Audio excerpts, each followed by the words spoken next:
ஈஸ்வரன் கிட்ட அப்சல்யூட்டா சரண்டர் ஆயிட்டா எல்லாமே அவர் பார்த்துப்பாரு அப்படின்னு.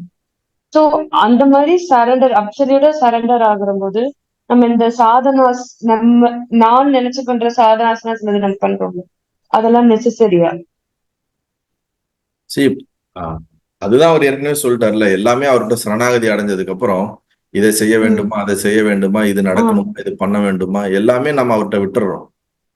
நடக்கிறத அப்படியே ஏற்றுக்கொள்ளக்கூடிய ஒரு உணர்வு நமக்கு வந்துடும். அப்படியே அக்செப்ட் பண்ணிக்குவோம். இது மாறணும், இது மாற்றக்கூடாது, இது செய்யணும், இது செய்யக்கூடாது. எது ஃப்ளோல போதோ அந்த ஃப்ளோவோட நம்ம அந்த வாழ்க்கையை வாழ்ந்துகிட்டு இருப்போம்.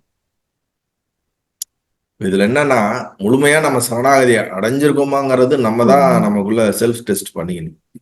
அப்படி அடையாம இருந்தோம்னா நமக்குள்ள மற்ற விஷயத்துக்கு ஒர்க் அவுட் பண்ணி தான் ஆகணும். எல்லாத்தையும் எல்லா சூழ்நிலையிலும் எல்லா இதையும் ஏற்றுக்கொள்ளக்கூடிய மன அமைப்பு நமக்குள்ள பக்குவம் வந்திருக்கா? அந்த பக்குவம் தானே சரணாகதி. பாசிட்டிவா நடக்கும் போதெல்லாம் சரணாகதி பண்ற மாதிரி இருப்போம். ஏதாவது நமக்கு துக்கம், கஷ்டம் இதெல்லாம் வந்துச்சுன்னா நம்மளால அதை அக்செப்ட் பண்ணிக்க முடியாது, ஏற்றுக்கொள்ள முடியாது. எனக்கே இப்படி நடக்குது, எனக்கே இப்படி கஷ்டம் வருது, எனக்கே இப்படி துக்கம் வருது, நான் கடவுளுக்கு விளக்கேத்தினே, தொடர்ந்து அவருக்கு பூஜை பண்றேனே, அவர் ஏன் எனக்கு மட்டும் இவ்வளவு துக்கத்தை கொடுக்குறாரு, கஷ்டத்தை கொடுக்குறாரு, என்னை ஏன் அப்படி சோதிக்கிறாரு, இந்த கேள்வியெல்லாம் நமக்கு வருதுனாலே நல்லா புரிஞ்சுங்க, நம்ம இன்னும் வளர வேண்டியது நிறைய இருக்கு. நல்லது.